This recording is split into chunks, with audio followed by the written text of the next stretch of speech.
Hello and welcome, everyone. If you're hearing this, I am not Jackson. I'm John. Jackson is out, I guess on medical leave. He's sick, or he's like recovering. He's fine. He's fine. He's recovering though. So it's myself, John, and the other co-host, Ian. Ian, hello. Hi. I'm glad to be back. I'm sorry that I'm not back with Jackson as well, which would be twice as good, but glad to be back with you. You're right. Well, I'm kind of playing tag team with you guys. You're out, you're going on vacation, you're doing stuff, you're traveling the world, and then he's with me, and then he goes on medical leave, and now you're here. We're just trying on I'm the sandwich. I feel like I'm the mayo, and then you guys are the pieces of bread. It's just gamer podcast musical chairs. We're just keep doing the rotation, until we can all finally come back and sit down together. That is, yes, I am looking forward to that. But not that I don't appreciate each of you separately, but together, I think we are the sum of our parts are greater than. Wait, the sum of our whole is greater than the parts. I don't know. Yes, you know what I mean. There's exactly. something like that. Together, we are greater than the sum of our parts. Thank you for being more eloquent and put together than me. Yes. So Jackson's not here. It's Ian and John. We're taking the reins. Hold on.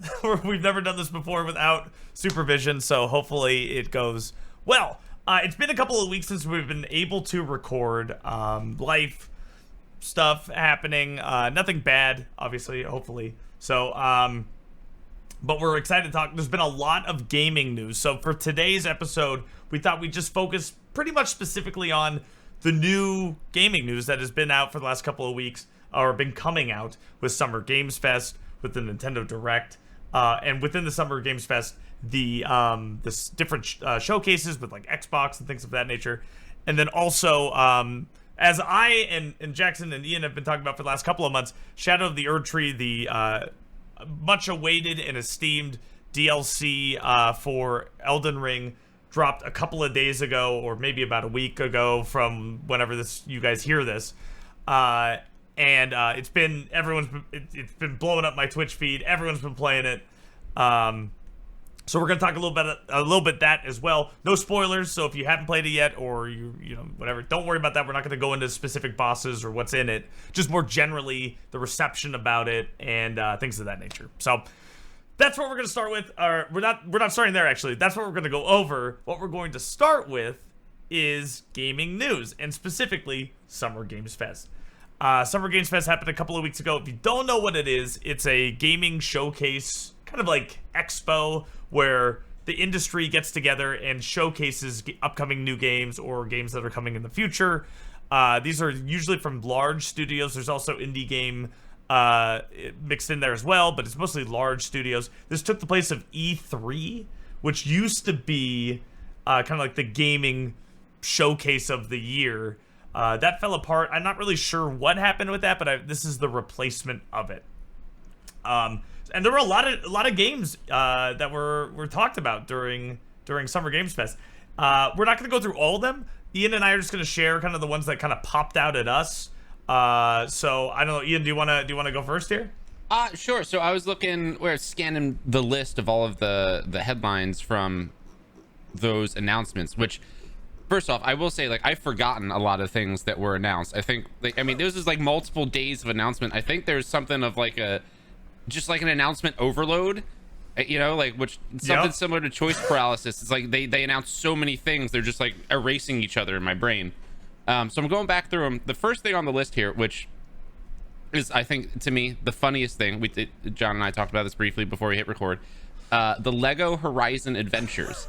Right, this is an announcement I do remember, and if this is your first time hearing that, Horizon is not the racing game franchise, but the Horizon Zero Dawn and Horizon Forbidden West, which are great open world games. I actually enjoyed both of them a lot. I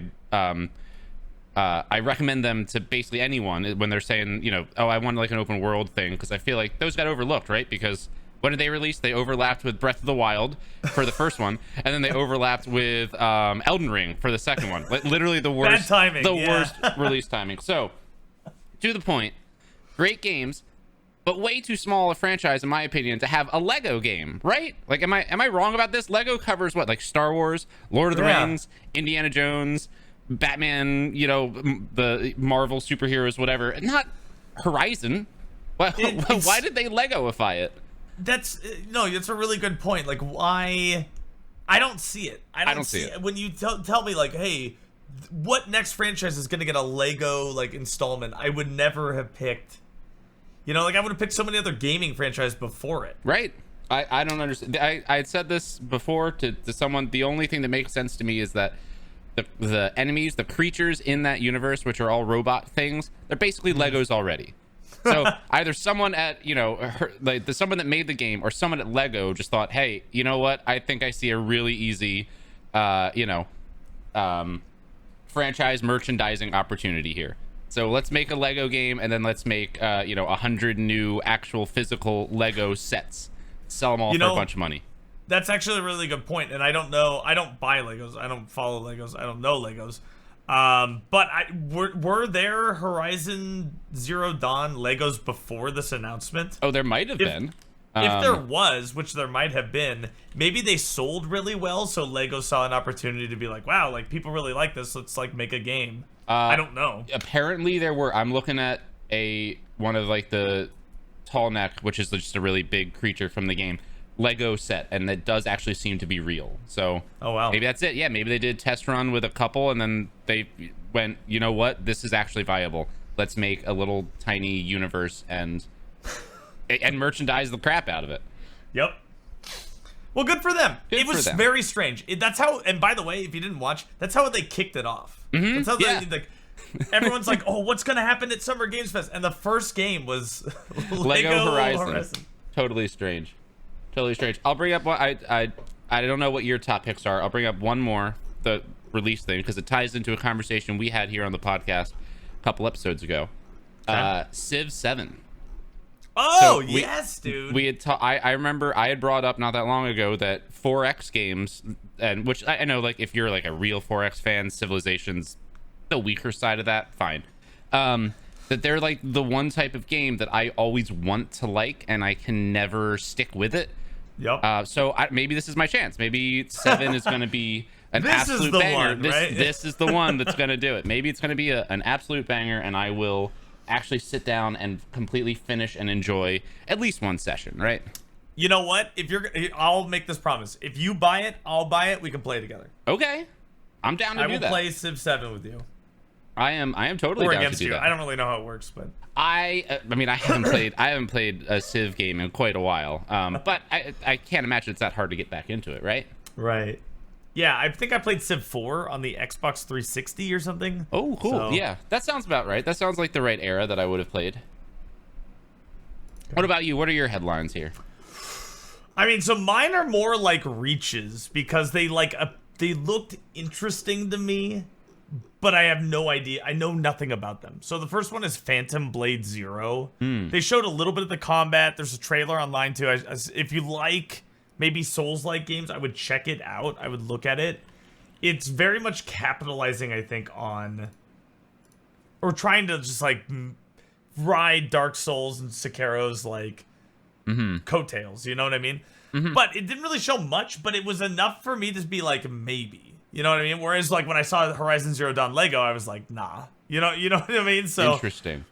And so I'm looking through some info on Phantom Blade now, and I see I don't remember this from the recent Summer Games Fest, but there does seem to be like a fully anime trailer for Phantom Blade as well, which I mean, I hopefully, if you're not familiar, there is something of a semi-dismissive joke of calling games anime Souls. So maybe this is another anime Souls, which is not necessarily a bad thing by any means. Just I did not know it had an anime trailer, and it does. I have to watch that because I have no idea. Another game that piqued my interest, again, this is more just like maybe, I don't know, was Black Myth Wukong. It's like a Sung Wukong. If you don't know who Sung Wukong is, he's like a Chinese like I guess like fable or like like lore. He's fable. Mythical figure of some kind. Yeah. Yes. Like if you know Dragon Ball Z, Goku is based off. And it looks like another, again, Souls-like or like more like interesting combat than just like maybe it's hack and slash. I don't really know. So that one, again, I don't have enough information to say like, oh, I think it's going to be good. But what they showed me made me at least interested. So, Okay. And that comes out August 20th. So we'll see, hopefully, more information of that game as it comes out. And then my final pick from like the first day of Summer Games Fest that actually got me excited. I know this is going to be a controversial thing, Ian. The new Dynasty Warriors. Oh, I completely forgot that there was a Dynasty Warriors announcement.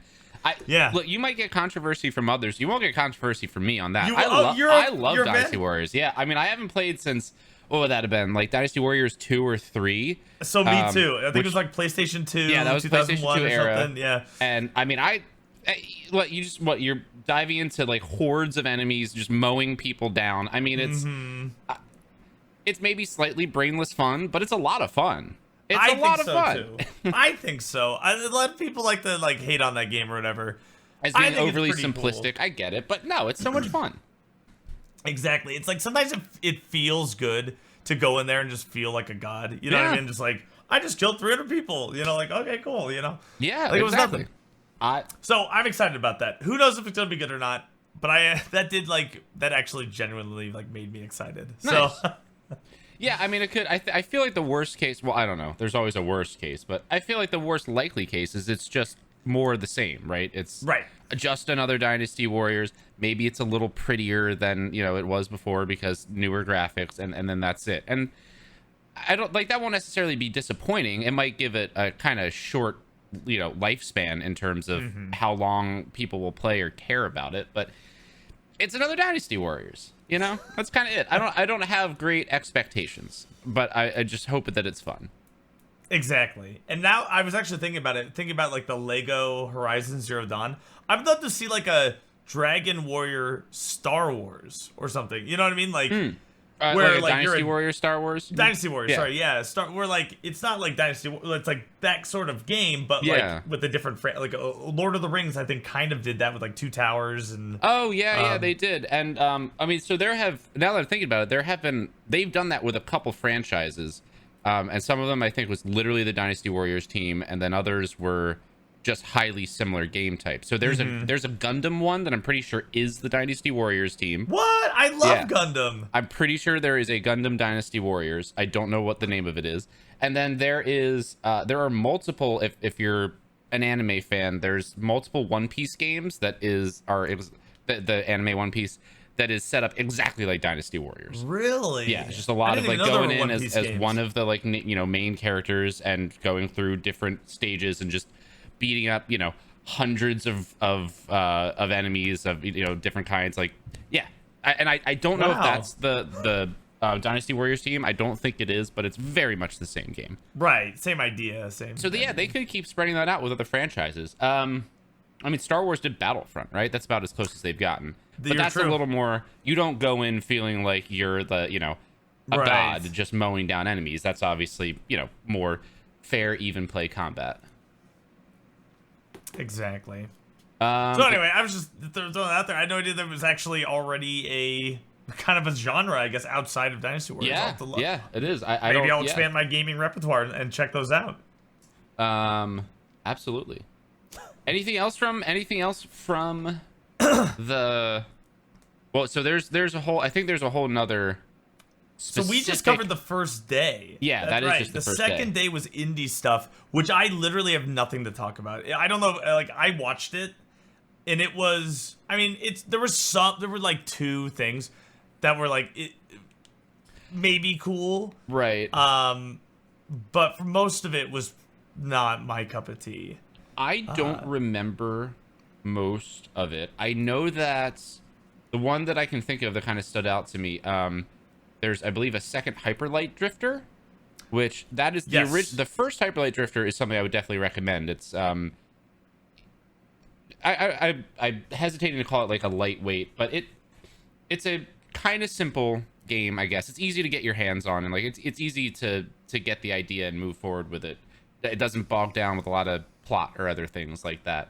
But it is what do you call it? Like isometric top-down view for the first one, and the second one here, I think, if I remember correctly, is going to be like third person behind the shoulder kind of stuff. Correct. Kind Which of like feels- what they did with Risk of Rain. Exactly, yeah. Yes. Which Risk of Rain ran from, I mean, like 2D platforming to third person behind the shoulder. So I don't know, that could be interesting. That team is good. The Hyperlight Drifter team, I have some amount of faith in them, so we'll see. Exactly. No, I forgot about that. I 100% agree. I loved Hyperlight Drifter. And hearing about a new game in that franchise in a different way, because that first game was more like a Zelda. Yeah. Like the original Zelda, not like Ocarina of Time. And this one looks way more combat oriented and just more interesting. So we'll see. Who knows?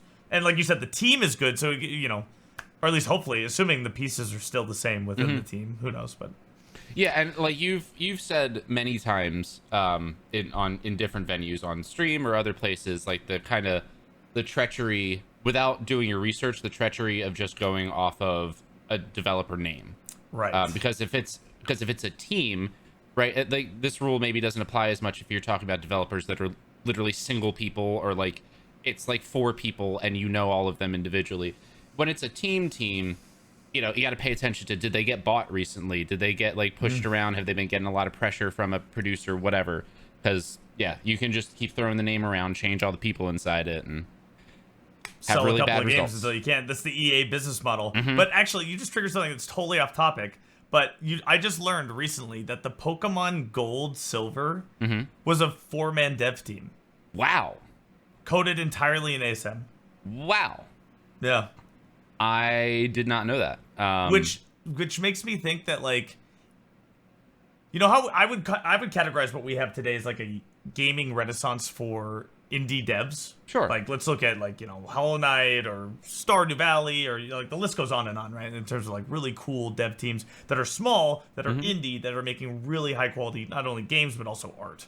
And like hearing that like Gold and Silver were made by 4 people, but we're still corporate. Like, to me, that tells me that like it can be done at that level, right? Like, we don't need 500 devs coding out whatever, like Cyberpunk or whatever.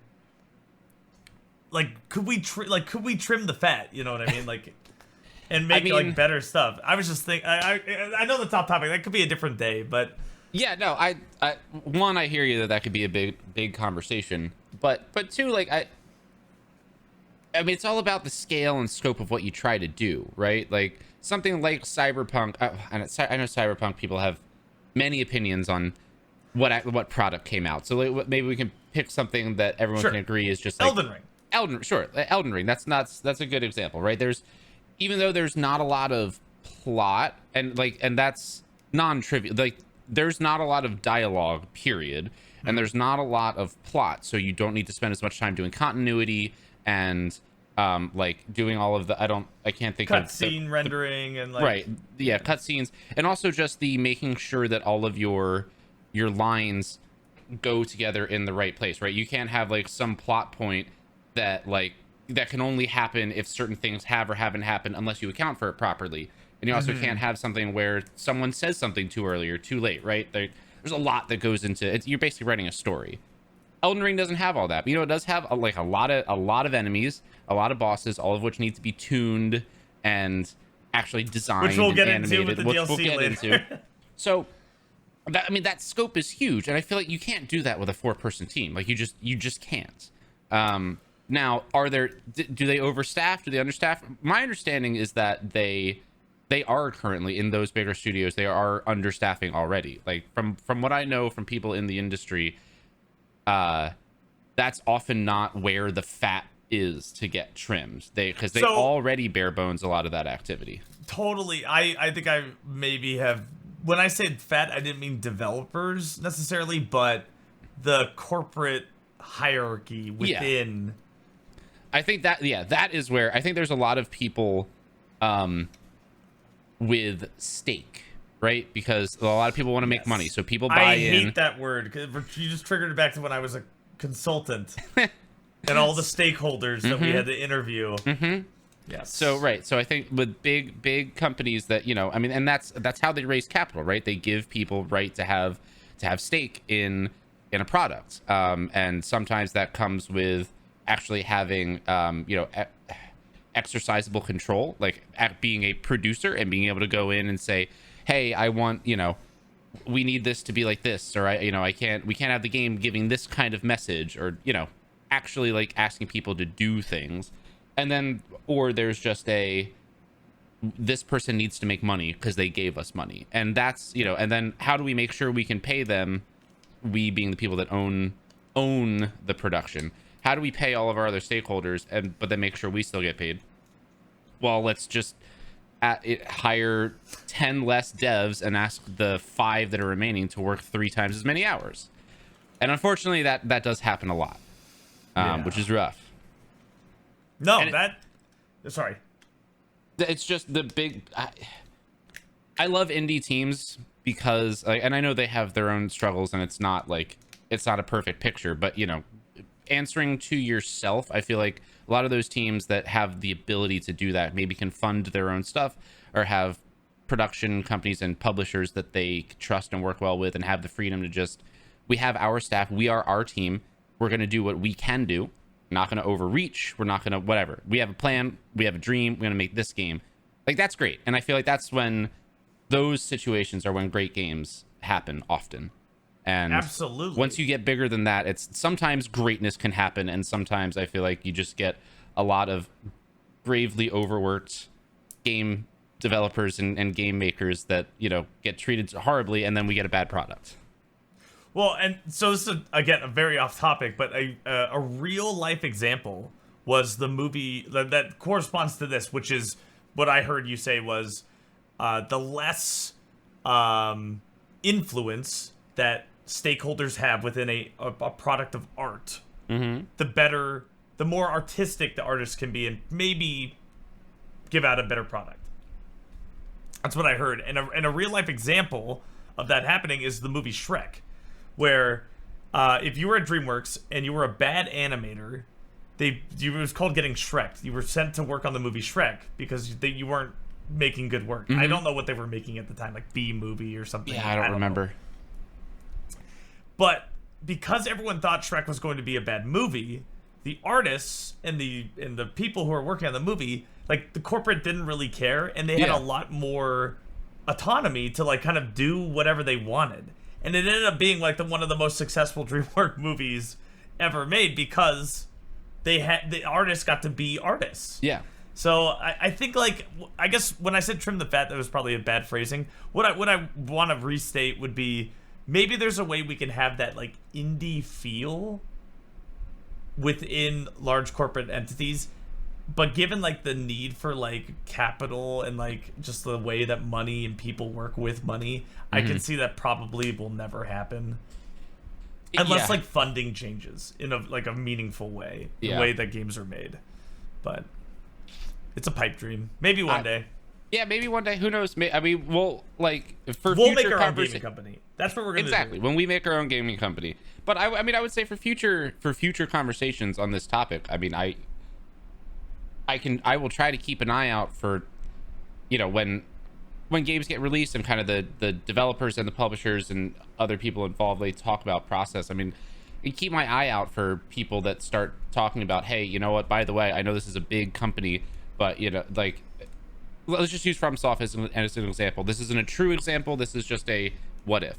Like, maybe Miyazaki, that the whole FromSoft crew would say, like, oh yeah, when we set out to make a game, we have this plan, and we tell the publisher, this is what you're gonna get, and can you agree to these terms? And then boom, and then we go and we make our game, and we give it to them, and we pass it off. But that's probably not the case, right? Right. People that they release with probably do butt in and say, hey, I need you to do this and this, and by this time, blah blah blah. But I feel like I want to look out for that and see, hey, is there an actual successful example of a large studio that tries to keep those kind of that autonomy, so they can make what they want to make, and tell the publisher, look, it's going to be gold, so just stay out of my way. You know what? I bet I would not be surprised if Kojima does that. Yeah, if he goes to Sony and says, I want to make a game, and Sony's like, okay, and like, you do what you want, like, we won't touch it. From the swagger that he has on like in social media and just in public and stuff, he does seem like the kind of person that would say, I'm Kojima, it's gonna be good. Stay out of my way. you know. And I mean, like he packed up his bags and left Konami. Like, you know, I feel like anyone else he works with, the power play is already proven. Like, you know, I'll give you what I'm gonna give you, and if you mess around with me, I'm just gonna leave. Exactly. So yeah, I could definitely see like him and maybe some other people that I don't know of in the industry, maybe like having similar weight in terms of like negotiations. Anyway, should we move back to releases? Back to releases. So we'll probably cut that out. Don't worry, guys. That's for a different topic, a different day. There was the Xbox Day, so that was the indie day. We kind of went into there was the Hyper Light Drifter and maybe some other stuff. There was like a Metroidvania one that looked cool, but I don't remember the name of it. But I remember what you're talking about, and I was also a little excited for the Metroidvania. It kind of looked like Blasphemous-esque kind of Metroid. Yeah. So then the next day was Xbox, and there were some major highlights for that, such as a new Doom. It's like a medieval Doom, which I find the setting to be extremely odd. But I agree, but I agree, but I don't actually have a problem with it. If I don't, it's not going to make me not play it. Yeah. I heard someone else say, and I think you said it too, just like, it's Doom. Do I actually care that much about the plot? No, not really. I do. However, I'm gonna counter my own statement there and say that I do actually appreciate the Doom 2016. Like, they actually tried to make a story and a reason for all these things to be happening, and you know, it ties, as it usually does, it ties into human greed and, you know, over exploitation of resources. And you know what? Like, I enjoyed it. It wasn't groundbreaking, but I appreciated that there was plot, and I expect the same from this. There's going to be a reason that you're in medieval times or whatever, you know, like they Army of Darkness you somehow, and then whatever, and then you get to kill things. Like, I'm sure that's in exactly what it's going to be. With a mace or a sword or a shield, you know. Okay, like, cool. So yeah. They must have felt like they had kind of played out the chainsaw too much. So like, what do we do now? Oh, let's give him a sword or something, you know. So, which feels a lot like Quake. Which, you know what? There we go. I did have a thought while watching the Doom Medieval Times, and my thought was, why haven't we gotten the Quake remake? Just looking at like, if you've played Quake, it just, the settings feel so much more medievally. Like, you're in castles and stuff a lot in the original Quake, and there were secret rumblings years ago that id was like hiring people for a game, and stuff in the, I guess, the finer print descriptions mentioned Quake somewhere. Like, I remember that was like a leak or whatever, and there's been nothing.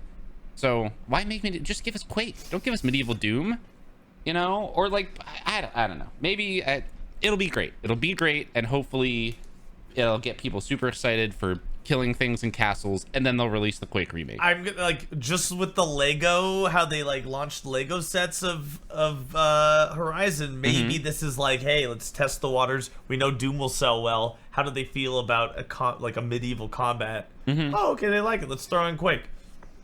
I hope so. Was there anything else from that period, or from the Xbox? Yeah, the Expo. There were. But let me see if I can get my notes, because I forgot. Oh, Gears of War, right? There was a new Gears of War that I wasn't really like. I played every Gears of War, and it was. I grew up in Seattle. Xbox was huge, and you know, so it was. You know, I played them all, and it doesn't mean I liked them, but you know, like, I just played them, and. This new one is like it's a. Sorry, I'm sending you a picture. So hold on. Where did I save it? I don't know where I saved it, so I'll just send you the link instead. Sorry, this is the it's all the Xbox games that were sent. We'll edit the part out. So anyway, I played all the Gears of War games growing up. I grew up in Xbox country, and I played them all. And they all end up feeling very the same. There's really no difference really between any of them. And I'm fearful that this next one will also be very similar in that. My recollection of those games was that, like, it was I thought it was kind of an interesting market target in that it was huge, big beefy guys, you know, like the WWE of saving the world. Yes, giant people, basically like Warhammer Space Marines in appearance and in demeanor, right? They drop in, no fear of death, going to kill some bugs or whatever the alien force is. But then there was an actual story with emotional investment that market liked and cared about. And that's what I remember about it. I remember it not really being like, the gameplay obviously was, you're playing a game, the gameplay has to be engaging, but they never tried to evolve or really diversify the gameplay. It was just like, here's the formula, and we're going to give you this story, and you're going to follow these characters, and do they find their families, do they die, do they save each other, whatever, right? And maybe this changes the combat formula a bit, but I assume honestly the focus is kind of going to be the same. It's a story that market was really invested in. I mean, that's fair. I guess I never got invested in it. I never really cared. Yeah. I mean, I will say when Dom died, which is like in Gears of War 3 or something, it was like, oh man, that sucks that he died. But, for the most part, it was pretty like kind of whatever. Yeah. And this is a prequel too. So like, how much story can you really tell? It's like supposed to be like the day the bad guys when it all first ground, happened. Yeah. Oh, I mean, that there's going to be plenty of tie-ins. That there's going to be like, you'll see a character, maybe like you'll see Baby Dom or something. I don't know what I don't know what the year spread is, but maybe he'll be a teenager somewhere or something, and you'll see the actual events that gave him the motivation to become the warrior that he was. Whatever. I have no idea. I don't mean to be too pejorative about Gears of War. I enjoyed them when I played them, but yeah, we'll see. So there was actually quite a few other games that I was interested in. The Perfect Dark remake actually looked good. Very good. And I love Perfect Dark. I mean, it's basically a better GoldenEye. Some people will call that a hot take, but also I think technically you're right. Technically, I agree. Doesn't mean I had more fun with GoldenEye. 100%. But technically, I think it is a better GoldenEye. They cleaned up the system a bit. Yeah, definitely from the user standpoint. Yeah, I agree. So, what did you think about Indiana Jones? They showed like a 5-minute cutscene that wasn't even gameplay related. Yeah, it was like some weird Nazi guy making bad comments. Well, I mean, that is like that the Indiana Jones franchise is a extremely well-educated American man with inexplicably a whip beating up Nazis, which is a weird formula. It's a great formula. Wolfenstein more than Doom because I get to kill Nazis instead of demons. It is not a bad formula. I don't think anything about the new Indiana Jones game because, to be honest, I remember at this point in the expo I was working, so I was doing work in another monitor, and when something actually caught my eye, I would look over, and I kind of didn't realize that the Indiana Jones thing was even on. Like, I didn't realize there was something for me to pay attention to until it was almost over, and I was like, oh, okay, I guess that was for a video game. So that's where I am with it now. I will be interested when they show me something that I'm going to be doing, right? Like, cutscene, oh, it's Indiana Jones, great, whatever, but show me how the gameplay is going to be. Is it probably going to be Uncharted? Sure. I see. That's what you said when we first talked about this. Was it looked like the gameplay that they did show looked like Uncharted, or to me it looked like Far Cry, but it's like very similar in that, like, but now you have a bad Harrison Ford impersonator trying to make Indiana Jones jokes. You know what I mean? Like, yeah, I don't know. For me, my position is it's too early to tell, and we'll see. That's fair. Yeah. New Fable. I mean, the same thing. I've never played Fable. This one caught my eye. This one did catch my eye. I was like, maybe this is the time I'll actually play Fable. Because even like back in like whenever Fable came out originally, 2003 or something, like everyone was like, dude, you can do anything in these games. You can do. It was like Oblivion, right? Like you could do anything. And I always thought that was so cool, but I never played it. Yeah, I know. I do remember the kind of like, I feel like that was for some people like the first presentation of, what do I want to say, like, not open world, just like player agency. Yeah. It was. I mean, I guess it was basically an open world game, or in the early form at that time. But no, I think that it was some people's first brush with player agency. Like, there are things that you have to do, but you have choice. Like you have, you know, you have the right to approach it the way that you want to approach it, kind of thing. And I can't imagine, like, I'd love to see the new one. I am super excited for it. I want to check it out. I can't imagine that that's the route they're taking, right? They're not going to like try to reinvent the idea of player agency now in 2024 or 2025, whenever they plan on releasing. But yeah, it's a cool franchise. I'd be happy to see what they do with it. Yeah. Absolutely. I think it's in 2025 at the earliest, so we still have some time to figure that one out. So one that I was a little excited for, maybe you don't, I don't know if you're familiar with the series or anything, but Stalker 2. I am not at all. What is that? So Stalker is is this Russian or something? Yes. Okay, yeah. It takes place in Pripyat, basically. So you're like a soldier, kind of, and you are tasked with, man, I'm gonna do a bad job explaining this, but it's basically you're in the area around Chernobyl and you are cleaning up messes, let's say, and there are and you're just that's it. You're fighting and surviving in this like derelict, irradiated landscape, fighting weird human and semi-human things, and the people that like. So I didn't. So there's like the main game. I think there were like 2 expansions to the main game that came out. I've only played a little bit of the main game, but people that love Stalker. There are people that I think still swear that it's the best first-person shooter that's ever come out. So I don't know. I'm excited for 2. I hope it's one of those, like, it has such a cult following that I feel like releasing a sequel is dangerous if you don't think you're going to knock it out of the park. Really? So I'm hopeful. Hopefully they make something good. Is Stalker good. on PC, the first one? Yes, it is. Maybe I'll play that. It can't be that expensive. Like, I'm sure you can get the bundle of all 3. And it's also, I feel like, one of those things that probably goes on sale semi-often. Okay. Because I have it, and I know I have Steam it. Steam sales sales coming up. Summer sales got to be soon, right? There we go. It has to be, yeah. I mean, we're already in June. Did it happen? Did we miss it? Maybe we did.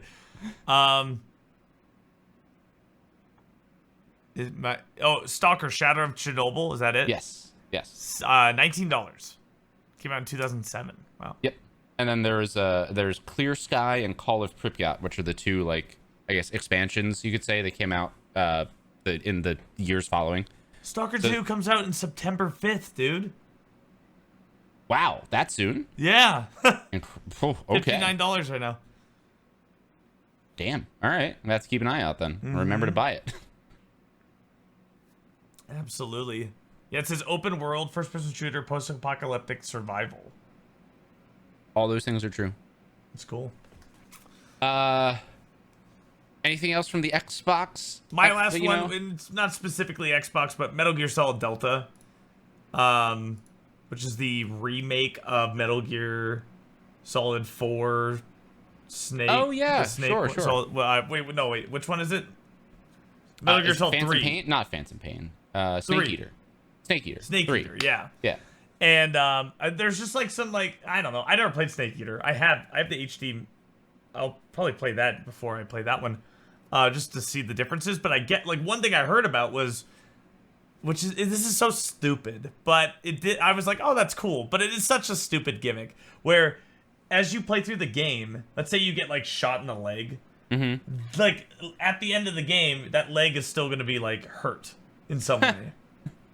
And, like, visibly. So, like, the idea is, like, every time you play through the game, like, you can see, like, the cuts you get and the bruises you get and, like, blah, blah, blah. The accumulation of the damage you've taken. Exactly. So, it's so stupid. It doesn't do anything to the game, but I thought that was, like, a cool little... I always like little touches like that, you know? Yeah, no, I think that is a nice touch. So was there a bigger announcement that we skipped over? Did we talk about Doom? We did talk about Doom. We did talk about Doom. Yeah. All right. Just making sure. Just making sure we gave it its due. No, Doom got its due. Remember we talked about Quake and Doom. We did. That's right. Is there anything else? Sorry, I'm like scanning the list trying to figure out if there's anything else we missed. I mean, there are things Diablo we missed, 4 but not news. that I want to talk about. Like, yeah. What was it? Diablo 4 is getting a new expansion. Same with WoW. Like, those are Blizzard, which are part of Microsoft. Cool. There's millions of people who love WoW. I don't want to talk about it. You know what I mean? Like, cool. Yeah. No, yeah, I don't. WoW's fine, but I feel like it's more of, it's been there existing, doing its thing for however long. I think they're just 20 years. Yeah, exactly. And they're just keeping it going. And that's fine. So there is more if you want to learn more. If you want to learn, I suggest watching them. They're not very long, but under 2 hours. Or yeah. And the Microsoft one was way better in that it was like back to back to back. It ran very well. The Microsoft Showcase ran very well. The first one had a lot more skits in it, and I hate the skits. I hate when the devs like are doing stupid stuff. It's just like, get that out and just show me game, show me game, show me game. Maybe talk about a game for a bit, then show me more games. Like. Yeah. I'm there with you. Some of the I like when people have fun.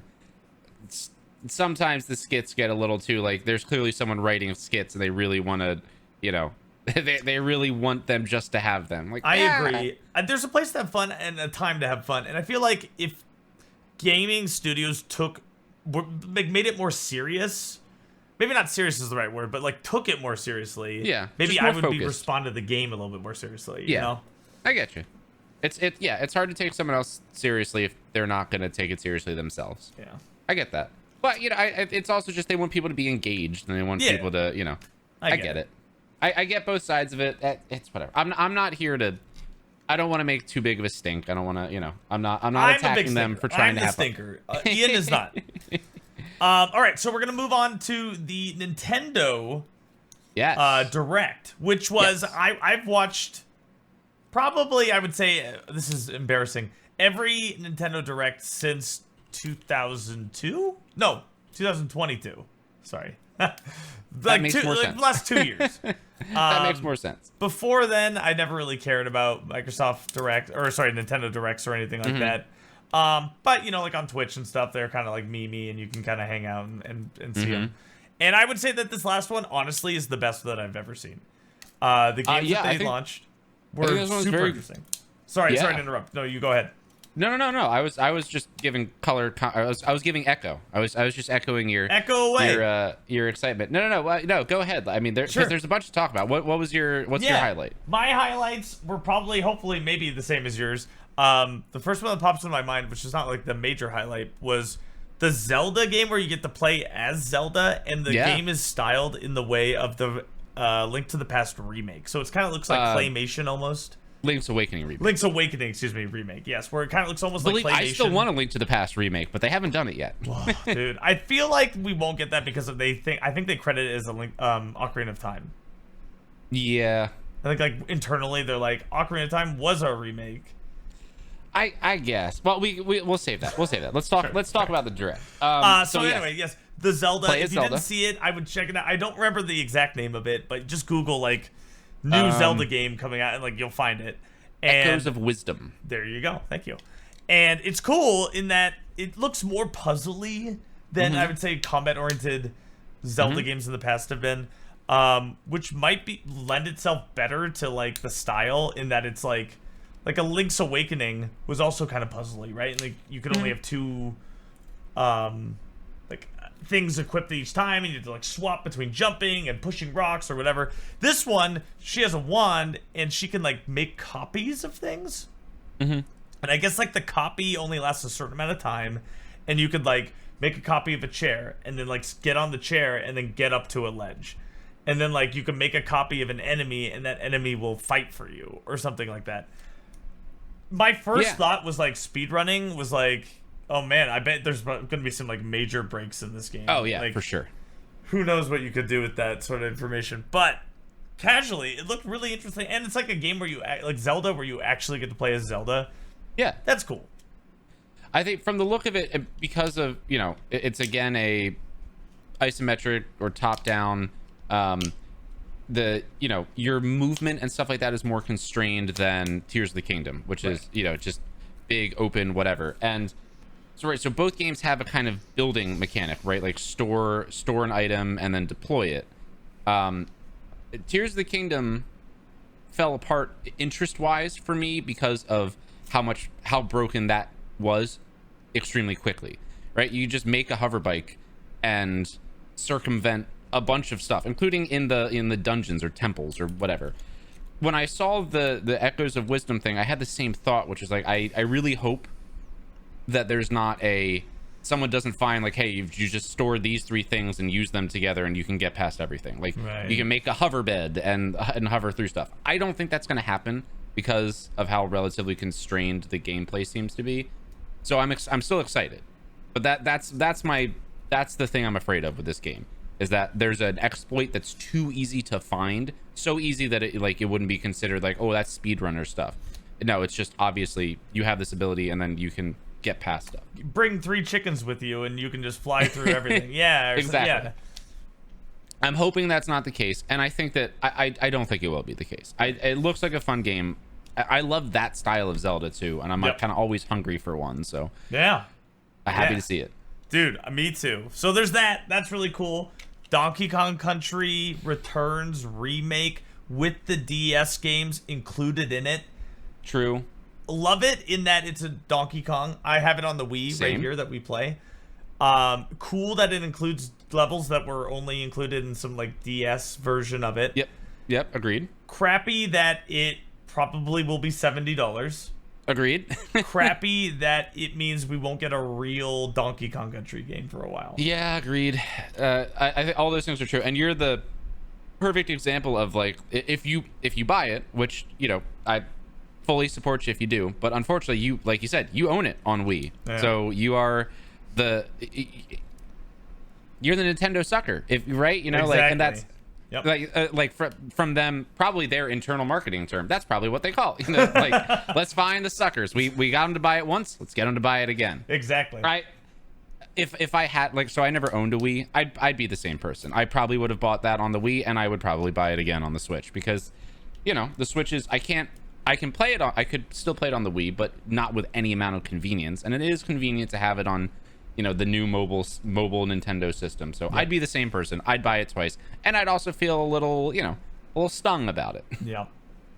But it is a cool game, and I actually didn't know that game. Like, we have it on the Wii, but it was actually Lindsay's, my girlfriend's, and I never even knew it was a game. So we've been playing through it, and it's actually got some really cool levels in it. It's like the precursor to the Switch one. You can see a lot of similarities there. And so if you've never played it, if you don't own a Wii, you've never played it, I would actually recommend playing that game. Yeah. It's actually a pretty good game. Yeah, for sure. Not as good as Donkey Kong Country 2 or Donkey Kong Country 1, but well, it's hard to ever get there, you know. but I appreciate that they did new or cool stuff in that game. And just like, you know, Tropical Freeze, also like good entry in the series. It's never going to approach DKC 1 or 2, but still did cool things in it. Yeah. Yeah. Other news. So there is the well, I'll say there's another big one. We'll save that. But okay. Dragon Quest. I was actually a little excited to see. So the early and Dragon then Quest also games. 1 and 2. Yeah, exactly. But those are great games. Dragon Quest 1 through 3, all great games, but also all very old. Yes. And you know, maybe a little rough around the edges and tough to approach for like a modern gamer. So having this kind of opportunity, them remaking it, and then it looks great. Like the quality of the stuff looks fantastic. So that's really exciting to me. You know the thing that blew me away about it? I don't know if you remember in the combat system, it was like Earthbound, where like you didn't see your party and there was no animations other than like maybe like the enemy would blink if you hit it or something. Yeah, that exactly. In the remakes, they actually have like character models and stuff. It like, which is a small little touch, but makes it feel so much more modern. You know? Oh yeah, very much so. Yeah, I think that's a great change. Like, even I know this is gonna make me sound like a fake gamer, but those old RPGs that always, and even at the time when those old RPGs weren't that old, that style of the dead on camera never sat well with me. I never enjoyed the dead on camera, and I don't know. And again, I know it's a stupid little thing that if you're a real hardcore gamer, that, you know, not only should that not bother you, it should probably excite you or something. But yeah, I've never enjoyed the dead on camera in RPGs, so I'm glad to see that they're kind of modernizing it. No, yeah, and I guess in the interview with the dev who was making it or whatever, he said that the order that they expect people to play it, and it's also the release order, is 3, then 1, then 2. Right, because 3 takes place before 1 and 2. Yes, In canonically, universe. yes. Yeah. So I'm excited for that. Yeah, me too. Absolutely, that was an unexpected one, but that was a game from my childhood, so it's always cool to see that come back. Other games from so there's the big one. Did we talk about the Metroid 4? Did we talk about that? Metroid Prime 4? We haven't talked about it yet, but before we get into Metroid 4, I will slip in that there were a series of, again, like, opportunity for you to pay again for really old games, but that were ones I was excited about. There was the whole like Marvel, Capcom, Street Fighter, that whole set, which Marvel vs. Capcom 2 is one of my favorite fighting games of all time, and not from like a, you know, Jackson real fighting game player kind of stuff, right? But more just cool characters and, like, you know, I want to play as Spider-Man and you know, stuff like that. So I was excited to see that. There's all this stuff that they're releasing to the online, right? Turok, Perfect Dark. Oh, yep. Which are already out there, I think. The Link to the Past, the Game Boy Advanced Link to the Past 4 Swords, and Zero Mission, Metroid Zero Mission. And so something, actually, sorry to chime in, a little, like, a higher level of that is the mature section of the N64. Oh yeah, things which Turok and Perfect Dark fell into, but it shows that they're trying to expand it, just not only Mario and Zelda. Exactly, but like let's pull it back and see if we can get some older gamers in here too. Well, I wonder. So there's a correspondence with one of those things, right? Perfect Dark. The Perfect Dark's on the store. Yep. And also there's a Perfect Dark remake or, you know, revival or whatever. And Turok's on the store now. I mean, we haven't heard about a Turok revival yet. Oh, dude, people would kill for that. Absolutely. I would be excited. I know, you know, you say this all the time, and I do agree. Like, I try not to get excited about stuff that just gets announced because it could always be crap. Yep. But I get excited about a Turok announcement. I mean, I'm down. I would love a new Turok. Was Turok rare? No, it was Acclaim, and I don't know who else was involved. But yeah, but no, that was not rare. You kind of think. I mean, it feels like them, but and then there was one more. There was the like World Championship thing. Yes, that's which is like super speedrunning cool. light. Yeah, that is really cool, and it's again another like batched up, you know, a bunch of really old games that we've probably bought already or otherwise have, and you know, but it's presented in a cool way, right? Like kind of a active compete against people, try to get the best time. I mean, it's basically speedrunning light, right? Yep. So those should be cool. I'm excited for those.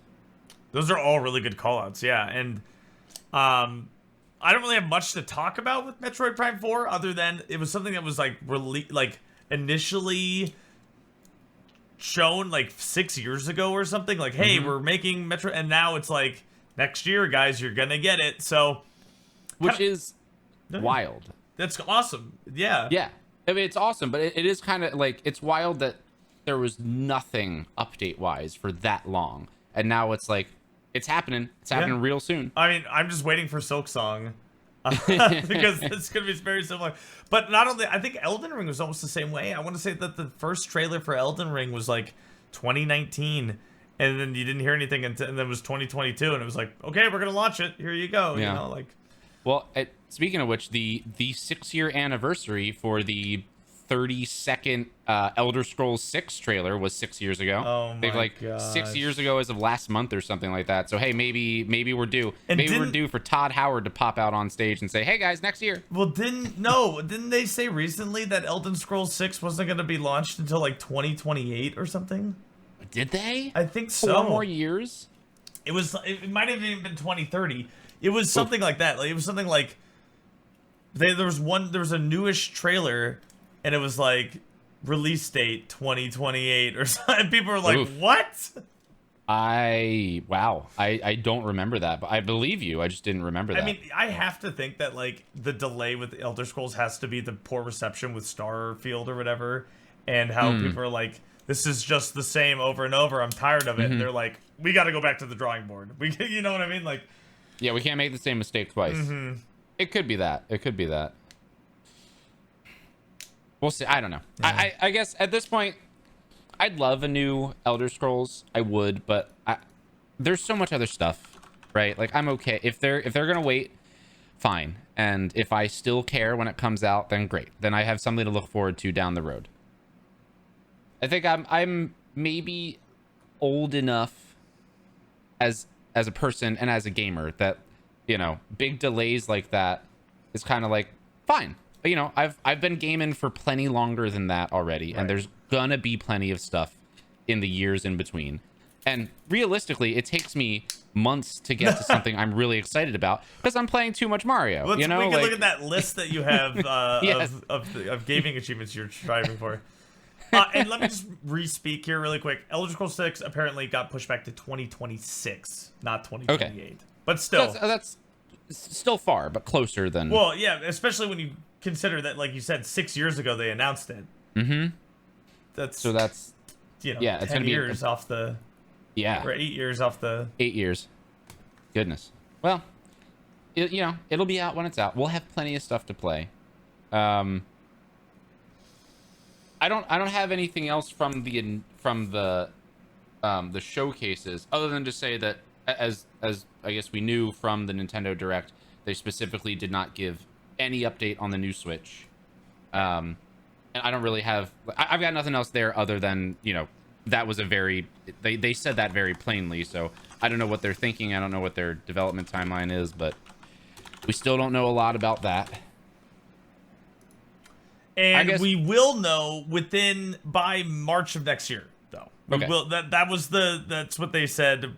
I think in March or something. They're like, during our next fiscal year, sometime we will talk about and let you know what the Switch 2 is all about. But we don't. Not right now. We won't know when we're going to talk about it. Right. Okay.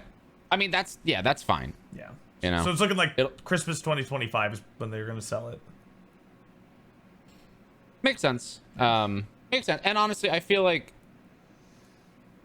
I like that more.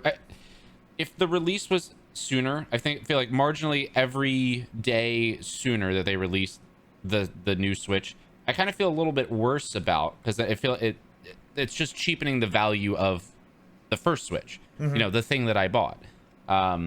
So that's fine. I think I'm happy with that. Get a bit more life out of the Switch. When did the Switch come out? 2015? It's like almost been 10 years, ago? Right? They did do the OLED version. Yeah, like, the OLED, whatever. Yeah, the like slightly improved models, which I heard plenty of people say that was really a result of them trying to not eat as much production disruption from a couple different things, including COVID. Right. As you know, if they had a bunch of stuff built up. And they had production side stuff that basically it was like, we either have to use this or it's going to sit to the point that it's defunct because something better will, you know, get developed. So yeah, that I heard it was kind of just that they were just trying to not eat as much loss on some, you know, supplies or materials.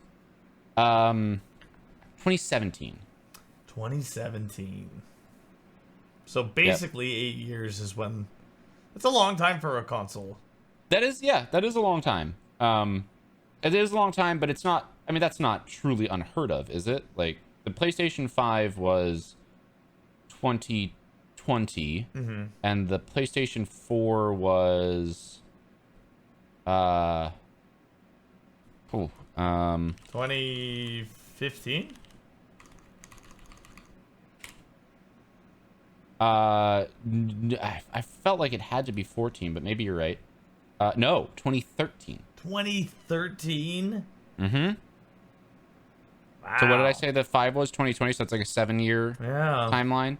So yeah, I feel like the Switch isn't that far out of whack, right? It just feels long, I guess. I don't know. It feels like the Switch has been around forever. I mean, I agree with that, but I think that's maybe again maybe this is another COVID effect thing, right? Yeah. Like it was around for 2-3 years before COVID, and then all of COVID, and now we're well on the other side of it. It does feel like it's been around for like multiple eras. Oh, that's a good point. The era thing, yeah. Pre, during, and post COVID, it was there for all of them. So it does feel like it has been around for a long time, but like, and the current gen of consoles, kind of like the PlayStation 5 is like kind of the same, though I guess not as much, because PlayStation 5 was basically launched during COVID, more or less. Right. So, the Switch does I think feel just that much older because it was on the other side of that as well. Right. Well, I don't have. Do you have any other game announcement related stuff? Because, I feel like we've got maybe a couple minutes that we can discuss what we're playing now. Right. But no, we can. I don't want to cut short the announcements in case I'm missing anything. No, I think we hit everything we wanted to talk about. I'm sure there's other stuff, but. So yeah, there are little thing. There was like an Among Us announcement. I don't really want to. The only reason I'm bringing it up is because I'm still amazed that the game is still going on. Like they're trying to keep it alive. I have no ill will towards that developer. I don't think, but I feel like there was a big hype and then it dissipated rapidly. Yeah, they made a boatload of money and they're trying to still milk that cow. Well, didn't they cancel Among Us 2? Yeah, and I think that's kind of when the goodwill turned ill. Yeah. When they basically announced, like, Among Us is too big. We don't want to make a second one. And I think that kind of shook people a little bit. But anyway, and then there was a couple... there was a farming game during the Nintendo Direct, which, there always is, right? There was probably, I'm going to guess, one of your least favorite announcements because it's just, milking a franchise, but I'm not going to lie, I was a little tiny bit excited. The Shire, God, that looked bad. You were excited about it? Harvest Moon Shire. You get to, it's like the Sims, but it's a Hobbit. It's Harvest Moon, but as a Hobbit. I have said as a joke, and other people have said this too, like, the Lord of the Rings action game, playing through the Two Towers, blah, blah, blah. No, just give me a game where I can hang out in the Shire. That has been a persistent joke online for years. And they finally did it. Okay, here's my take. Really, that would be cool for the first half of the game, but then Saruman and Wormtongue show up, and then you have to lead a rebellion. You know what? I could do that. I could get down with that. It's like playing Minecraft and then going into like the Minecraft story mode. Yeah, or something like that. And, one game, I don't really remember the name of it. It was called like Milo or something. Oh yeah, the other Metroidvania. Yeah, right? They showed like literally 20 seconds and didn't say anything about it. And that was like when I was like, wow, that actually looks like a really interesting game. I wish they showed more. Yeah. I often like that style of announcement, and like part of it is that it's not wasting any of your time. Right. You see, like, they just give you gameplay and they shut up and that's it. So like on the one hand, I find it respectful. On the other hand, and maybe this is part of the tactic, it just feels more confident. You know what I mean? Oh yeah. Because they don't have to doll it up. They don't have to hype it. They don't have to explain. It's just, here you go. Here's what's on the screen. Did you like what you see? I know you did. We'll release it when we're done. And it definitely gives you like, give me more. Like you when you play like a fun ROM hack and you're like, man, I wish there were like 5 more levels, as opposed to like you play it when you're like, God, this went 5 levels too long. It's like that. Where it's like this short little like interesting thing, and you're like, man, give me more of that. I want more. Yep. Just pique the interest and don't overstay. I even heard friends that I've known that have been in bands. At least one band that a friend of mine kind of helped set up and helped manage some of their tour. They said something similar, that they play, I don't remember how long they said they keep their sets, but they kept their sets a certain length that was slightly shorter than most other people. And the reason was, like, they've only ever had people come up and say, I loved your set. I wish, I just want to hear more. Like, I wish I heard a little bit more. And they're like, great, come to our next one, and also buy like, here's our our CD. Bandcamp. Yep. But because they've never had anyone like grumble like, man, like, I was digging it for a bit and they just kept going. Yep. So same idea, right? Same idea. Show me a bit of the game. Don't overstay your welcome. Don't give me so much that I'm already full and I don't want to buy it and play it. Cool. Boom. Any other releases for you?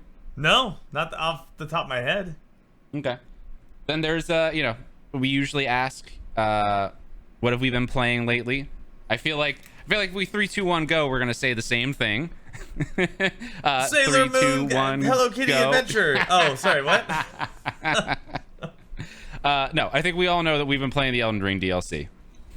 Yes. Until my eyes bleed. Since it came out, I think I'm on like the last boss or something.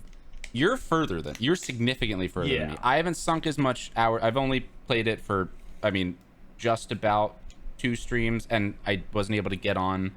I had trouble downloading. So like, I think I've put 6 hours altogether into it, and I won't lie, I got quasi hard stuck on a boss that I shouldn't be quasi hard stuck on. I won't say what, won't explain. No spoilers. It's too early for that.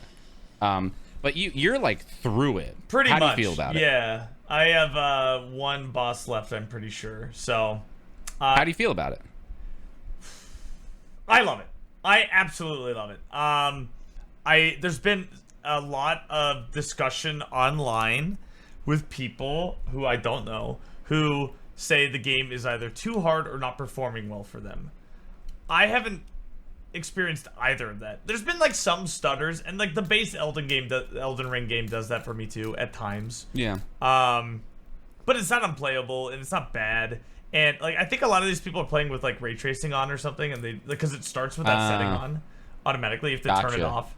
So like just go through if you're having trouble with settings, just like go through and make sure that like you're not overworking your GPU. But other than that, the main complaint has been that the game has been too hard. That the bosses don't give you enough attack windows. That they read your thing or whatever. Input reads. And like you can go back to when you beat the game or whatever when you play. You can go back to one of the fights that I did with this one particular boss who was pretty challenging. I think I beat him in like 2.5 hours or something. Okay. And at the in the base game? Yeah, in the DLC. Okay. And, in the DLC. Yeah, sorry, okay. in the DLC. It's a boss. I won't say who for spoilers and stuff. But it probably took me like 2.5 hours. And when I first walked into that boss fight, it felt literally impossible. I was like, how do I do this? And then by the end of it, I was like, I can do this. And like that is, to me, that is Dark Souls. That is Elden Ring. Yeah, no, that's the point. Yeah. And it's taking something that feels impossible, and then eventually, it could be 2 hours, it could be 10 hours, it could be 45 seconds. It like doesn't matter. There's a point where the game doesn't feel impossible anymore. And I feel like people who are complaining about learn difficulty, it, you get the rhythm. Right. And I feel like people who are complaining about difficulty or not enough attack windows or not enough whatever, the input readings, are not getting to that point. They're not giving it enough time to get to that point where like, oh, this doesn't feel impossible anymore. I know when to punish. I know when not to. I know like it's learning, and they just don't want to learn. It's learning. I think it's very much like, so I haven't gotten through as much as you, but what I have gotten through, like I can tell the DLC is hard, and in certain ways it is, I think, intentionally harder than the main game. Just in the way, like in the options that bosses have and stuff like that. I think it's harder on purpose, and I think that's again, it's FromSoft. Like that's what you sign up for, and I get people pushing back on it, and the finer points of what they're complaining about. So first of all, performance, I've had no problems. Like I get some frame stuttering, but I'm running it on like a 4-year-old Alienware laptop, right? Because that's the only machine I have that can run it. So like I expect a little bit of stutter, and besides that, it's absolutely fine. The not enough attack windows, like I empathize with the complaints because I agree with some of them. Like I said to John before we started recording, I don't really want to wait for you to attack 12 times so that I can attack once. And it's totally an ego thing. When I started the DLC, there's a very early, not even like a real boss, just like a, in the parlance of Elden Ring, this is a non-remembrance boss. So just a little whatever, have fun, you'll get a little trinket as a prize. And I died on him for maybe 10 to 15 minutes, maybe it was a little longer than that. And it was a boss that I probably should have one-shot or two-shot. And the reason I wasn't was ego. And I said, I was playing on stream, and I said it on stream, Like, I stopped after an attempt and I said, I am dying. I am not beating this boss, because there's a difference between when I know it is safe to attack and when I want to punish him. Because I feel like I deserve the punish. Because he whiffs and I'm still there, and I should be allowed to attack you without then you having a confirmed hit on me, which is what happened over and over again. He whiffs, I hit him, and he immediately can turn back and hit me before I'm in recovery. And that made me upset from like an egotistical standpoint, from a I deserved this. And I stopped after an attempt and I said, I'm gonna shut my ego off, and I am going to talk through the fight, and I'm only going to attack what I know is safe. And then I beat it immediately. That attempt.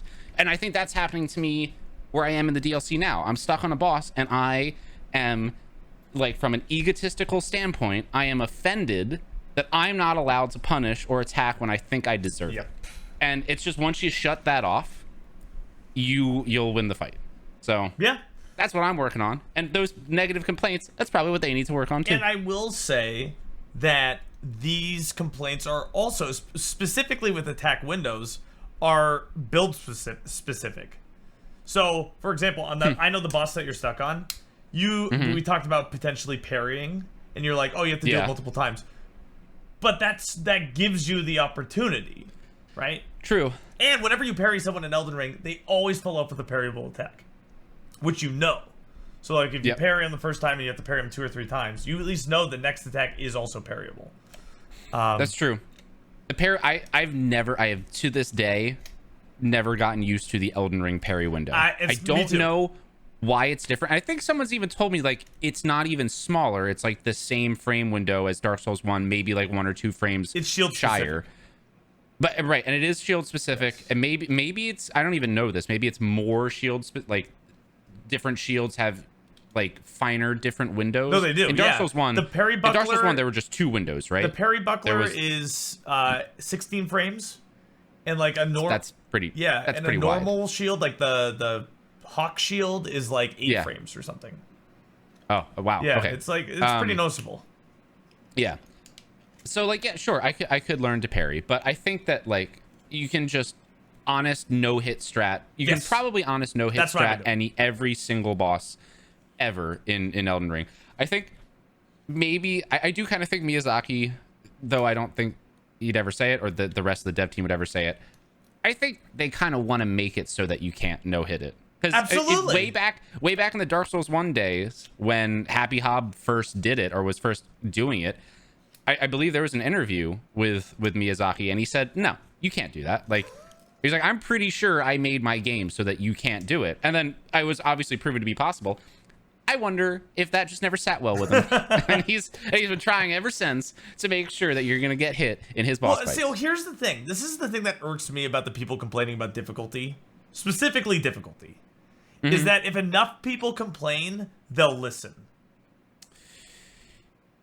Yeah, but they've been complaining since Dark Souls 1, and it's only gotten harder. I think that, like, maybe FromSoft and the dev teams behind these games have enough, confidence that the people will complain, the loud people will complain, but the market will respect the difficulty. And maybe they even know that the market won't respect if they respond to complaints of difficulty. That's kind of like my hope. I don't want them to go absolutely wild, make, like, keep getting harder to the point that's unbeatable. But I'm hopeful that they have enough confidence to keep doing what they're doing. Yeah, because to me personally, again, I fought every boss, and all I have is one boss left and then I'm done, I believe. Major boss, remembrance boss. I probably missed a couple out there that weren't. But none of them have felt unfair. None of them have felt like this is too punishing. I will say the one I'm on now feels the hardest.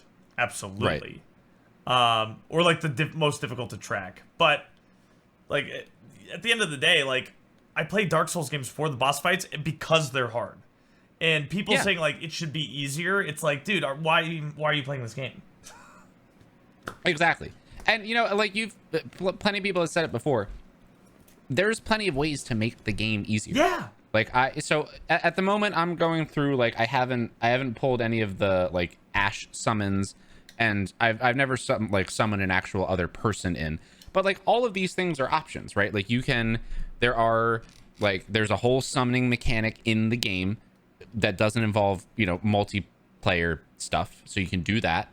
Then there is multiplayer stuff. Like there's plenty of ways to kind of dampen the difficulty that I think are completely accessible. And yeah, and to your point, the options are there. To your point, I think they stepped this up so much to encourage summoning. Oh yeah, absolutely. And I think there's other let's call it like suggestions from what's been introduced in the DLC. Right. I don't know how much we do or don't want to say. Well, we can talk about how it's balanced around these items that you pick up, and that encourages, like, some of these items buff the summons that you get. Exactly. Like there's a finite number of new like systems or new mechanic stuff that the DLC adds, and one of them, so a non-trivial percent of the new stuff added is your summons are buffed, can be buffed. Yeah. So yeah, exactly. I think they want you to remember and know that like that's an option, and if you need it, you should use it. Yep. And these people that are complaining, like, are they doing that already? I don't know. I don't know. Yeah, I don't know either. I do feel that like Elden Ring maybe like was too broad. It got too many casual people in there, and then now they're actually experiencing what a Souls game is like, and they're like, I can't just go kill something and get really strong now and then come back. I have to like get good. What does this mean? Yeah. I mean, that could definitely be part of it. There's like in games where you can grind, I feel like people that are used to playing games that are meant to they're only hard if you want them to be, if you choose for them to be hard, and then it's like, if I don't, okay, go grind, and then this is now a completely different experience.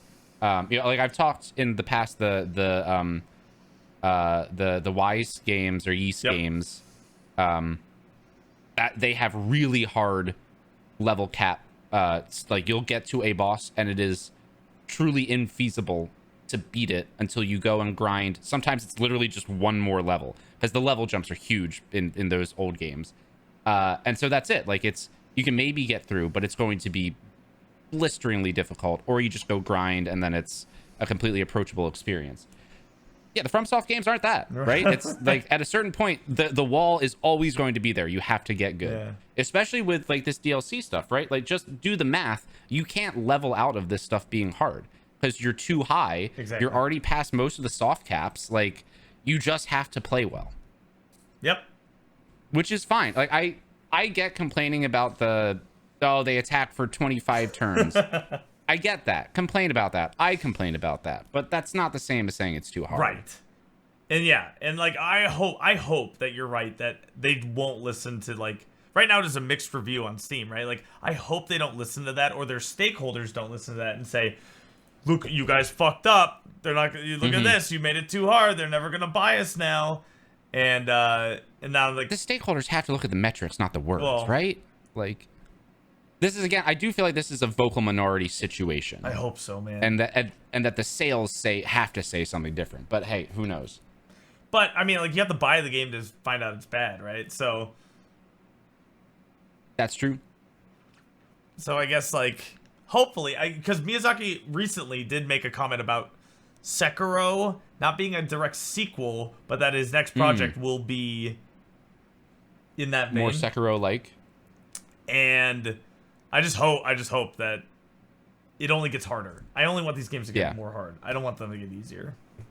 Yeah, I agree. And honestly, I think if I had to place a bet, I think that that's what's going to happen. They're going to stay the path, do the things that they want to do, and that the sales have shown that even though the people that complain, that's what the market wants. And again, just from like I feel like they have to know that respect would take a huge hit if they were transparently softening their whole approach to difficulty to appease the the loud complainers. God, I hope so. I hope you're right, man. I think I am. I like, I just, and not just because like I'm not like, oh, I've really done the math here and that's obvious. This is, I'm right because I'm right. It's more just like I'm just having faith.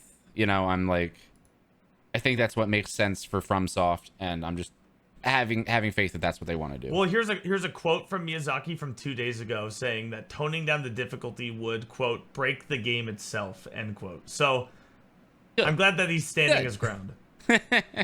I don't put it past them to tweak, and as a result of tweaks, certain things might become easier.